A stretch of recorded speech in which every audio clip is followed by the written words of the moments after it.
നമ്മളെ ഈ മേയർ ഭരിക്കുന്ന ഈ നഗരസഭയിൽ നമ്മൾ എന്തെങ്കിലും രാഷ്ട്രീയമായിട്ടല്ല, ഇവർ നടക്കുന്ന അഴിമതിയെക്കുറിച്ച്, അഴിമതി എന്തുകൊണ്ട് മുഖ്യമന്ത്രിയുടെ ഓഫീസും അല്ലെങ്കിൽ ഇറിഗേഷൻ ഡിപ്പാർട്ട്മെൻറ്റും അവർക്കെതിരെ ആക്ഷൻ എടുത്തു. അപ്പോൾ അതിൽ സത്യം കണ്ടിട്ടാണ്.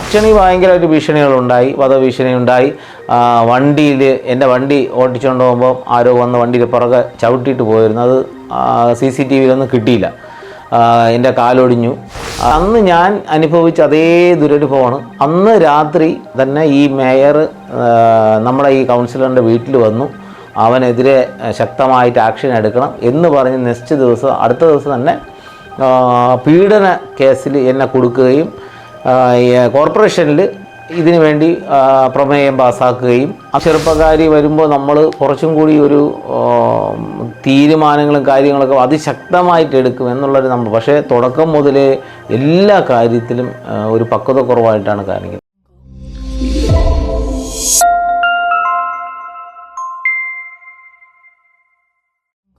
ചേട്ടാ, ഇപ്പം ഈ ഇഷ്യൂ ഇപ്പം യദുവായിട്ടുള്ളൊരു ഇഷ്യൂ പറഞ്ഞല്ലോ. അപ്പൊ ഇതേപോലെ ഒരു പ്രശ്നം ചേട്ടന് മുമ്പ് ഉണ്ടായിട്ടുണ്ട്. ഒരു CPM പ്രവർത്തകർക്ക് അഴിമതി ചൂണ്ടിക്കാട്ടിയതിന് ചേട്ടൻ ഒരു ചെറിയൊരു പ്രശ്നം കേസുകളും ആയിട്ടുണ്ട്. അതിനെ കുറിച്ചൊന്ന് പറയാമോ? CPM ഒരു യഥാർത്ഥത്തിൽ നമ്മളിവിടെ ഒരു നടക്കുന്ന, ഞാൻ പ്രത്യേകിച്ച് തിരുവനന്തപുരത്ത് കരമനയ്ക്ക് സമീപം 600 വാർഡിലാണ്. 600 വാർഡിൽ വ്യാപകമായൊരു അഴിമതിയാണ് ഈ കൗൺസിലിൻ്റെ നേതൃത്വത്തിൽ നടന്നത്. കാരണം കിള്ളിയാറിൻ്റെ ഒരു ഭാഗം കയ്യേറി സ്വകാര്യ വ്യക്തികൾക്ക് വേണ്ടി, അവരുടെ വർക്ക്ഷോപ്പ് മറ്റു കാര്യങ്ങൾ അങ്ങനെ നടക്കുന്ന അവിടെ ഒരു സ്വകാര്യ വ്യക്തികൾക്ക് വേണ്ടി, ആർക്കും ഒരു ഉപയോഗമില്ലാത്ത രീതിയിൽ കിള്ളിയാറിനെ കയ്യേറിയിട്ട് ഒരു റോഡ് നിർമ്മാണം നടക്കുന്ന ആൾ കണ്ട. ആ സമയത്ത് നമ്മൾ അവിടെയുള്ള റെസിഡൻസ് അസോസിയേഷനും നമ്മൾ ചെന്ന് പരാതി കൊടുത്തപ്പോൾ ഇറിഗേഷൻ ഡിപ്പാർട്ട്മെൻറ്റ് കളക്ടറിൻ്റെ അവിടെ നിന്ന് അവർ വന്നപ്പോൾ കണ്ടെത്തിയത് ഭിത്തി ഉറപ്പിക്കാനായിട്ട് മാത്രം ഒരു അനുമതി കോർപ്പറേഷൻ ചോദിച്ച് വാങ്ങിയിട്ട് ഇവർ റോഡ് നിർമ്മിക്കണമായിരുന്നു. അവർ ഇമ്മീഡിയറ്റ് ആയിട്ട് ഇതിനെ സ്റ്റോപ്പ് ചെയ്തു. എന്നെ പിന്നെ അവിടെ നിന്ന് വിളിച്ചു പറഞ്ഞു, കൂടുതൽ നിങ്ങൾ ഇതിൻ്റെ പിറകിൽ പോകണ്ട, ഇത് നിർത്തി വയ്ക്കുകയാണ്, വേറെ കൂടുതൽ പ്രശ്നങ്ങൾ ഉണ്ടാക്കരുത് എന്ന് പറഞ്ഞ് അവിടെ കോർപ്പറേഷനിലും അത് വലിയ ഇഷ്യൂ ആയി.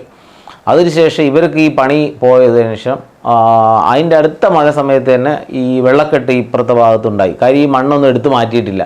അപ്പോൾ ഇതിനെതിരെ പിന്നെയും നമ്മൾ കളക്ടറിൻ്റെ അവിടെ പരാതിയായിട്ട് പോകുന്ന സമയത്താണ് എൻ്റെ വീടിൻ്റെ തൊട്ടടുത്ത് തന്നെ ഒരു 6 മീറ്റർ വീതിയുള്ള കനാല്, പരമ്പരാഗതമായിട്ട് ഒഴുകുന്ന ഒരു കനാലാണ്. ആ കനാല് ഭാഗം മൊത്തം ചവറിട്ട് മൂടിയിട്ട് എൻ്റെ ഒരു സുഹൃത്ത് ഗൾഫിലുണ്ടായിരുന്നതാണ്.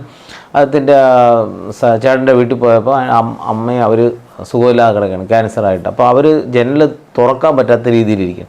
അപ്പോൾ ജനൽ തുറക്കുമ്പോൾ വലിയ ഈച്ചകളാണ്, വളരെ ബുദ്ധിമുട്ട്. അപ്പോൾ നമുക്ക് ഭയങ്കര സ്മെല്ലും. അപ്പോൾ ഞാൻ നോക്കുമ്പോഴത്തേക്കും കോർപ്പറേഷൻ്റെ തന്നെ വാഹനങ്ങളിൽ വന്ന് ഈ ചവറുകൾ കൊണ്ടിടുന്നു, ഇറച്ചി വേസ്റ്റുകൾ കൊണ്ടിടുന്നു. അപ്പോൾ ഇത് ഇറങ്ങി ചോദിച്ചപ്പോൾ അവരൊരുമാതിരി ഭീഷണിപ്പെടുത്തുന്ന പോലെ ശല്യപ്പെടുത്താനായിട്ട് വന്നത്. അപ്പോൾ നേരത്തെ അവിടെ ആ ഭാഗത്ത് ജനകീയ പ്രതിരോധ സമിതി ഉണ്ടാക്കി ഇതിനെതിരെ കോടതിയിൽ പരാതി കൊടുത്തിട്ടുണ്ടായിരുന്നു. പക്ഷേ കാര്യങ്ങളുണ്ടായില്ല. അപ്പോൾ ഞാനിത് മുഖ്യമന്ത്രിയെ ചൂണ്ടിക്കാണിച്ച് അവിടെ ചവറിടുന്നത് നിർത്തലാക്കിയപ്പോൾ തൊട്ട് തന്നെ ഈ കൗൺസിലർ, വനിതാ കൗൺസിലറാണ്, ഒരു മുൻ കൗൺസിലറും കൂടി എന്നെ ഭീഷണിപ്പെടുത്തി എൻ്റെ വീട്ടിൻ്റെ ഭാഗത്ത് തന്നെ കൊണ്ട് ചവറ് കൊണ്ട് തട്ടിയിടുകയും, അത് ഞാൻ ചോദ്യം ചെയ്യാൻ പോയപ്പോൾ എന്നെ കൊല്ലുന്ന രീതിയിൽ വധഭീഷണിയാണ് ഒഴുക്കിയത്. അപ്പോൾ ഞാൻ നേരെ കരമന സ്റ്റേഷനിൽ പോയി അതിന് പരാതി കൊടുത്തു. പക്ഷേ വലിയ ആക്ഷനൊന്നും എടുത്തില്ല. മുഖ്യമന്ത്രിയുടെ അടുത്ത് ചേട്ടൻ പരാതിപ്പെട്ടല്ലോ. അതെ, പരാതിപ്പെട്ടപ്പോൾ അതിന് ചേട്ടൻ അനുകൂലമായിട്ടുള്ളൊരു പെർമിഷൻ കിട്ടി. പെർമിഷൻ കിട്ടിയെന്ന് പറഞ്ഞാൽ ചവറിടുന്നത് നിർത്തലാക്കുകയും ചെയ്തു. അവിടെ ഒരു ബോർഡ് വെച്ചിട്ട് കംപ്ലീറ്റ് മറച്ചു, മറ്റു ആളുകൾക്ക് ഇടാൻ പറ്റും. അതിൻ്റെ പിന്നിലുള്ള ഒരു വ്യക്തി വൈരാഗ്യം എന്താണെന്ന് പറഞ്ഞു കഴിഞ്ഞാൽ, ഞാൻ അതിനകത്ത് ഈ ചവറിടുന്ന ഭാഗത്ത് നോക്കിയപ്പോൾ ചവറിൻ്റെ ഇടയിൽ ഒരു ബോർഡ് കിടക്കുന്നു. അതിൽ എഴുതിയിരിക്കുകയാണ്, മുഖ്യമന്ത്രിയുടെ റോഡ് പുനരുദ്ധാരണ പദ്ധതി പ്രകാരം പണിഞ്ഞ റോഡ് എന്നുള്ള രീതിയിൽ 9 ലക്ഷം രൂപ ചിലവാക്കിയിരുന്നു. അപ്പോൾ ഞാൻ ഇത് കോർപ്പറേഷനിൽ ചോദ്യം ആയിട്ട് വിവരാവകാശം കൊടുത്തപ്പോഴത്തേക്കും അവിടെ ഒരു ഓട നിർമ്മിച്ചിരിക്കുന്നതായിട്ടാണ് കണ്ടെത്തിയത്. അതിന് ഈ മുഖ്യമന്ത്രിയുടെ പുനരുദ്ധാരണ പദ്ധതി, റോഡ് പുനരുദ്ധാരണ പദ്ധതിയിലെ ഫണ്ടാണ് ഉപയോഗിച്ചിരിക്കുന്നത്. അപ്പോൾ അതിൽ വലിയൊരു അഴിമതി കണ്ട് വിജിലൻസിന് ഞാനിത് പരാതിയും കൊടുത്തു. മുഖ്യമന്ത്രിയുടെ ഓഫീസിലും നിർമ്മാണ വകുപ്പിലും പരാതി കൊടുത്തിരുന്നു. അപ്പോൾ അതിൻ്റെ പിന്നിൽ ഈ ദേഷ്യം നിൽക്കുന്ന സമയത്താണ് ഒരു 6 ദിവസമായിട്ട് വെള്ളമില്ല. കുടിവെള്ളത്തിന് വളരെ ബുദ്ധിമുട്ടാണ്. ഒരു മനുഷ്യർക്ക് അവിടെ വെള്ളമില്ലാത്ത ബുദ്ധിമുട്ടായി. റോഡ് പല കുഴിച്ചിട്ടിരിക്കുന്നു. ഇതിൻ്റെ അവർ കണക്ഷൻ എന്ന് തരും, വെള്ളം എന്ന് വരും ഒന്നും പറയുന്നില്ല. പക്ഷേ വെള്ളത്തിന് പൈപ്പ് കണക്ഷനോ മറ്റ് കാര്യങ്ങളോ ഒന്നും കൊടുക്കുന്നില്ല, അതിന് ഉള്ള പ്രശ്നങ്ങളോ ഒന്നും കാണുന്നില്ല. പക്ഷേ എവിടെ ടാപ്പ് അടച്ചിട്ടിട്ട് ഇവർ വെള്ളം എവിടെ കൊടുക്കുക എന്തോ ചെയ്യുന്നുള്ള. അപ്പോൾ 5-6 ദിവസമായപ്പോൾ റെസിഡൻസ് അസോസിയേഷൻകാരും എല്ലാവരും കൂടി ആ ഭാഗത്ത് നമ്മൾ ജനങ്ങൾക്ക് വേണ്ടി അവരെ വെള്ളത്തിൻ്റെ പ്രശ്നത്തിന് വേണ്ടിയാണ് നമ്മൾ അവിടെ ചെല്ലപ്പോൾ എന്നെ ക്രൂരമായിട്ട് ഇവർ മർദ്ദിക്കുകയാണ് ചെയ്യേണ്ടത്. ഈ കൗൺസിലറിൻ്റെ നേതൃത്വത്തിൽ അവരെ പാർട്ടിക്കാരെ തന്നെ വിളിച്ചു വരുത്തി ഇവനാടി എന്ന് പറഞ്ഞിട്ട് അടി. ഞാൻ ഇതിന് പരാതിയായിട്ട് കരമന സ്റ്റേഷനിൽ പോയപ്പോൾ എനിക്കുണ്ടായ ദുരനുഭവം, ഞാൻ അന്നവിടെ ചെന്നിട്ട് എനിക്ക് കേസെടുക്കാൻ അവർ തയ്യാറായില്ല. അവർ പറഞ്ഞ് വെയിറ്റ് ചെയ്യുമെന്ന് പറഞ്ഞ് അവിടെ നിന്ന് എനിക്ക് തലകറക്കവും തോളും എല്ലാം നല്ല വേദന ഉണ്ടായിരുന്നു. ഹോസ്പിറ്റലിൽ പോയിട്ട് ഞാൻ തിരിച്ചറിയുന്നത് എന്നെ ഈ കൗൺസിലർ വനിതയായതുകൊണ്ട് അവൾ പീഡിപ്പിച്ചു എന്നുള്ള ആ സ്ത്രീയെ ഞാൻ പീഡിപ്പിച്ചു എന്ന രീതിയിൽ ഒരു പീഡന കേസ്.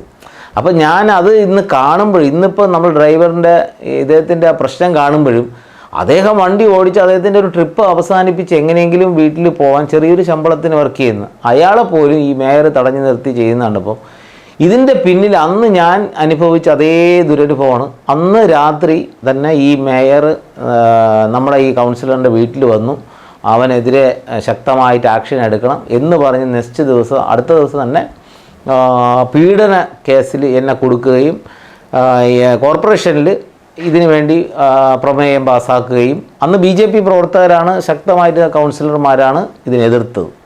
അപ്പോൾ ഒരു 10-15 ദിവസം ഞാൻ പിന്നെ ഇതിന് ജാമ്യം കിട്ടാനും, കാര്യം എനിക്ക് അറസ്റ്റാണ്, അപ്പോൾ ജാമ്യം കിട്ടിയാൽ മാത്രം, അങ്ങനെ നോട്ട് ടു അറസ്റ്റ് ഞാൻ കോടതിയിൽ പോയി എൻ്റെ നിരപരാധിത്വം പറഞ്ഞെങ്കിലും അവർ കേസ് ചാർജ് ചെയ്തു. ഇനി ഞാനത് കേസ് എനിക്ക് മുന്നോട്ട് പോകണം.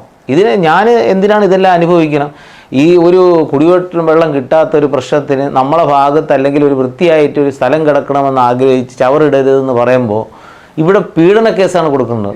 ഇതിനെ തുടർന്ന് മേയറുമായിട്ട് സംസാരിച്ചില്ല. കാര്യം മേയറുമായിട്ട് ഇതിൻ്റെ ഒരു പരാതി കൊടുക്കണം എന്നുള്ള രീതിയിലാണ് ഞാൻ വിചാരിച്ചത്. പക്ഷേ മേയർ ചെയ്തത് എനിക്കെതിരെ പീഡന കേസ് കൊടുത്ത അവരെ വീട്ടിൽ വന്ന് അവരെ സന്ദർശിച്ച് അവരെ സപ്പോർട്ട് ചെയ്യുകയും മേയർ പാർട്ടിയെ നിർദ്ദേശിച്ച് ഇവിടെ അതിശക്തമായിട്ട് എനിക്കെതിരെ ഒരു രൂക്ഷമായ പ്രകടനവും എൻ്റെ വീട്ടിൻ്റെ മുമ്പിൽ കൂടെ പ്രകടനം നടത്തുകയും ഇവിടെ വലിയൊരു പ്രതിഷേധ യോഗം നടത്തുകയും ചെയ്തു. അതിൽ എന്നെ ക്രൂരമായിട്ട് ഇവൻ ക്രിമിനലാണ്, ഇവൻ തീവ്രവാദിയാണ്, ഇവനെ എത്രയും പെട്ടെന്ന് അകത്താക്കണമെന്ന് എൻ്റെ വീട്ടുകാരും അവരെല്ലാം പേടിച്ചിരിക്കുകയാണ്.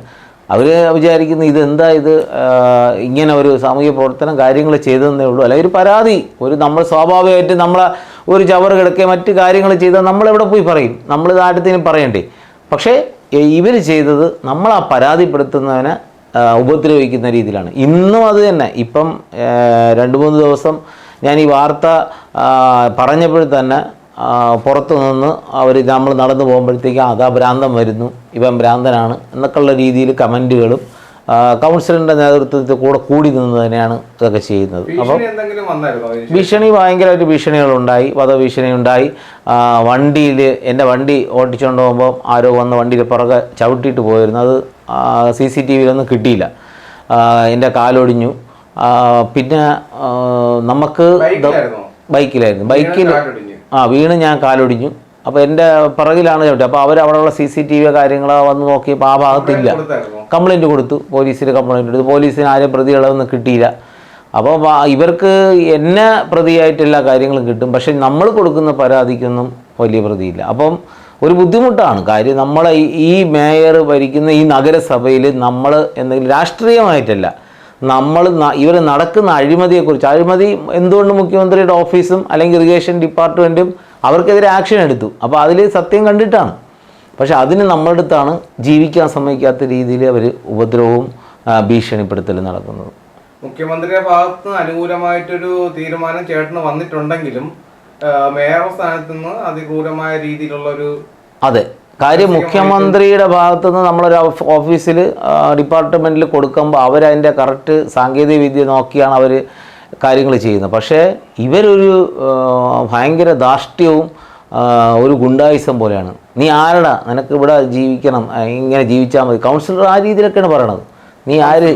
കൗൺസിലർ പറയുന്നത് നീ ആരാ, ഇവിടെ നിന്നെ ഇവിടെ ആര് വിളിച്ചു, നീ ഇവിടെ ആരാ, ഇതൊക്കെ ചോദിക്കാനും എടുക്കാനും എന്നുള്ള രീതിയിലാണ്. വീട്ടിൻ്റെ അവിടെയൊക്കെ വന്ന് ഭയങ്കര ബഹളവും ബുദ്ധിമുട്ടുണ്ടാകും. കാര്യം 10:48 പുറത്ത് ആളുകൾ റെസിഡൻസ് അസോസിയേഷനെ നാട്ടുകാരും വെള്ളമില്ലാതെ ആ ഭാഗത്ത് നിൽക്കുകയായിരുന്നു. അപ്പോൾ അവരെ മുമ്പിൽ വെച്ച് ഞാൻ എങ്ങനെ പീഡിപ്പിക്കും? അതിനൊരു പോലീസായാലും എല്ലാവരും കമ്മീഷണർ ഓഫീസിൽ ഞാൻ പോയി പരാതി കൊടുത്തു. എൻ്റെ പരാതിക്ക് സ്വീകരിക്കില്ല. കമ്മീഷണർ ഓഫീസിൽ നിന്ന് കരമന പോലീസ് സ്റ്റേഷനിലേക്ക് അവർ കത്തയച്ചു, ഇത് മെയിൽ വിട്ടു, ഇമ്മീഡിയറ്റ് ആയിട്ട് ഇതിൻ്റെ കേസെടുക്കണം. എന്നിട്ട് അവർ കേസെടുത്തില്ല, ഒരു താല്പര്യവും കാണിച്ചില്ല. കാര്യം ഇതിനൊക്കെ ഇവർ നിയമങ്ങൾക്കൊക്കെ മുകളിലായിട്ട് ഈ ഒരു വലിയൊരു ഭൂതം പോലെ ഒരു ധാർഷ്ട്യമാണ് ഇവിടെ നടക്കുന്നത്. മേയറിന് പക്വത കുറവുണ്ടോ? എൻ്റെ അഭിപ്രായത്തിൽ ഒരു ചെറുപ്പക്കാരി വരുമ്പോൾ നമ്മൾ കുറച്ചും കൂടി ഒരു തീരുമാനങ്ങളും കാര്യങ്ങളൊക്കെ അതിശക്തമായിട്ട് എടുക്കും എന്നുള്ളൊരു നമ്മൾ, പക്ഷേ തുടക്കം മുതലേ എല്ലാ കാര്യത്തിലും ഒരു പക്വത കുറവായിട്ടാണ് കാണിക്കുന്നത്. കാര്യം ഒരു നമ്മളെ സ്ഥലത്ത് അല്ലെങ്കിൽ ഒരു പരാതിയായിട്ട് കോർപ്പറേഷനിലെ നഗരസഭ മാതാവ് എന്ന് പറഞ്ഞ രീതിയിൽ നമ്മൾ കൊടുക്കുമ്പോൾ അതിന് എനിക്കെതിരെയാണ് ആക്ഷൻ എടുക്കണം. കാര്യം ആ രീതിയിലാണ് ഈ മേയറിൻ്റെ ഒരു പ്രവൃത്തി. ഇവിടെ ഒരു പരാതി കൊടുക്കാൻ പറ്റുന്നില്ല. കുടിവെള്ളം ഇല്ലെങ്കിൽ ഇല്ല, നമ്മൾ തരുമ്പോൾ നീ കുടിച്ചാൽ മതി എന്നുള്ള രീതിയിലാണ് ഇവർ പറയുന്നത്. നമ്മൾ വാടക കൊടുക്കുന്നു, നമ്മൾ ടാക്സ് കൊടുക്കുന്നു, നികുതി കൊടുത്ത് ഈ നാട്ടിൽ ജീവിക്കുമ്പോൾ അവർ സമ്മതിക്കുന്നില്ല. ചവറ് കനാലുകൾ, അതായത് നമുക്ക് ഇവിടെ ഏറ്റവും പ്രശ്നമെന്ന് പറഞ്ഞാൽ കുടിവെള്ളം വരേണ്ട കിള്ളിയാറ് നശിപ്പിച്ചു. തിരിച്ച് പരമ്പരാഗതമായുള്ള കനാൽ, വെള്ളം കിട്ടിക്കൊണ്ടിരുന്ന മഴവെള്ളം വന്നാൽ കറക്റ്റായിട്ട് ഒലിച്ചു പോവുകയും പരമ്പരാഗതമായ കനാൽ അത് ഇല്ലാതാക്കി. പിന്നെ പൈപ്പിൽ കൂടെ തരുന്ന വെള്ളം കൂടി ഇല്ലാതാക്കിയപ്പോൾ നമ്മളത് അവിടെ നിന്ന് എല്ലാ പൊതുജനങ്ങളോടൊപ്പം ചോദിച്ചേ ഉള്ളൂ. പക്ഷേ ഇവർ ടാർഗറ്റ് ചെയ്തിട്ട് ആക്രമണം അഴിച്ചുവിടുകയാണ് ചെയ്തത്. എന്നിട്ടിപ്പോൾ ഞാൻ പീഡന കേസിൽ അതിൻ്റെ ആയിട്ട് കോടതി കയറി ഇറങ്ങി നടക്കേണ്ട ഗതിയായി. കേസ് പറയുകയാണ്. ഇനിയിപ്പോൾ അടുത്ത അതിൻ്റെ വരും. ഞാൻ കോടതി വഴി തിരിച്ചൊരു കേസ് അപേക്ഷ കൊടുത്തിട്ടുണ്ട്. അതിനൊരു എന്തായാലും ഇതിനെതിരെ പോലീസും മറ്റ് കേസെടുക്കുന്നില്ല എന്നുള്ളൊരു പരാതി ആയിട്ട് മുന്നോട്ട് പോവാണ്.